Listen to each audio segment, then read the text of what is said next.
Yes, సినిమాలు అనగానే యాక్చువల్గా పేరెంట్స్ ఏజ్ ఉన్న వాళ్ళు అంటే 50 years అండ్ ఎబో ఉన్న వాళ్ళకు సినిమాలు అంటే చిన్న చూపు ఉంటుంది. బట్ యూత్కి ఎలా అంటే సినిమా అంటేనే బాగా క్రేజీ. సినిమాలు యాక్ట్ చేయాలా, నేనంటే నిరూపించుకోవాలి, 10 మందికి తెలియాలన్న ఒక క్యూరియాసిటీ ఉంటుంది. వారు ఎవరు కాదనలేదు, వాళ్ళ ఇంట్రెస్ట్ ఎవరు కాదనలేదు. ఇప్పుడు చిరంజీవికి ఉన్న ఇంట్రెస్ట్ వాళ్ళ ఆయన ఆపింటే ఇప్పుడు ఇంత పెద్ద మెగాస్టార్ చూసే వాళ్ళం కాదు కదా. సో కాబట్టి పేరెంట్స్ ఏం చేయాలంటే పిల్లల యొక్క ఇంట్రెస్ట్ను మరి అర్థం చేసుకుని వాళ్ళని ప్రోత్సహించాలి. ఇంకోటి, యూత్గా ఉన్నప్పుడు స్టూడెంట్స్ చదువుకున్నప్పుడు చదువుకునే టైంలో చదువుకోండి, మిగిలిన టైంకే సినిమాలు స్పెండ్ చేయండి. సినిమా అనేది ఎప్పటికీ కాదు, సినిమాలు అనేది ఎప్పుడు రన్ కావు. పెద్ద పెద్ద ఒక ఉదయ్ కిరణ్ ఉన్నాడు, కొన్ని సినిమా నచ్చిన తర్వాత లేవు కదా. చాలా ఆకాశ్ హీరో, చాలా మంది చూడండి, హీరో తరుణ్ ఉన్నారు. అలాంటి సినిమాలు ఎప్పుడు ఎప్పుడు రావు, ఎప్పుడు ఎట్టు కొట్టవు. సో కాబట్టి మీ చదువు కెరీరే ఇంపార్టెంట్. మిగిలిన టైంనే మీరు మిగిలిన టైంలో సినిమాలకు స్పెండ్ చేయండి. నేను ఒక మధ్యలో ఒక హీరోయిన్ చూసిన, ఆమె అమెరికాలో వన్ ఆఫ్ ద కంపెనీలో పెద్ద CEO. దాని నాకు గుర్తు రావట్లేదు ఒక హీరోయిన్ మేడం పేరు. ఒకప్పుడు top most heroine, but US లో వన్ ఆఫ్ ద కంపెనీకి డైరెక్టర్. కెరీర్ అనేది పార్ట్ టైం గానే ఫిల్మ్ ఇండస్ట్రీ సెలెక్ట్ చేసుకోండి, ఫుల్ టైం ఎప్పుడు వద్దు.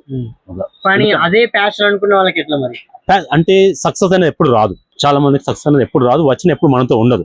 సో అప్ అండ్ డౌన్ ఉంటాయి కాబట్టి కెరీర్ ఇంపార్టెంట్, పార్ట్ టైం గానే ఫిలిమ్స్. ఏమంటున్నా మీ పాయింట్ ఆఫ్ వ్యూ సక్సెస్ అంటే ఏంటి? ఫిలిం పరంగా అంటారు, రియల్ లైఫ్ లో అంటారు. రియల్ లైఫ్ లో ఫిల్మ్ అనేది పక్క పెట్టండి, సినిమా చిత్రం లాంటిది అదొక నటన. సక్సెస్ మీన్స్ రాత్రి సంతోషంగా నిద్రపోవడమే సక్సెస్. నువ్వు ఎంత సంపాదించావా, నీకేముంది అన్నది అనవసరం. ఓకే, ఈ సక్సెస్ కే నిద్రపోవడం ఎందుకు చెప్పానంటే ఒకటే వర్డ్ ఉంటుంది కానీ దాని వెనుక 100 సంవత్సరాల కష్టం ఉంటుంది. నువ్వు హాయిగా నిద్రపోగలుగుతున్నావు అంటే అంత ఆషామాషి కాదు.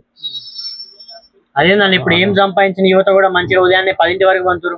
అలా అది కాదు, పడుకోగానే ధన్మని నిద్ర రావడం. అది పడుకోవడం అంటే అతను లేటుగా పడుకుంటాడు, అతనికి అప్పుడు ఎలాంటి బరువు బద్దలు కాబట్టి పడుకుంటాడు. బట్ సక్సెస్ మీన్స్ ఒక 50-60 సంవత్సరాలు ఉన్న వ్యక్తి సమాజం ఏమనుకుంటున్నాను, ఏం సంపాదించలేదన్న భయంతో ఉండకూడదు. ఒకవేళ సంపాదించి మందిని ముందు సంపాదించిన వ్యక్తి ఉంటాడు, అతను ఎవడొచ్చి మర్డర్ చేస్తాడో, కబ్జాలు చేసి అవినీతి చేసిన వ్యక్తికి నిద్ర రాదు. అది అంటే డబ్బు లేని వాడికి నిద్ర రాదు, సమాజం ఏమనుకుంటుందని.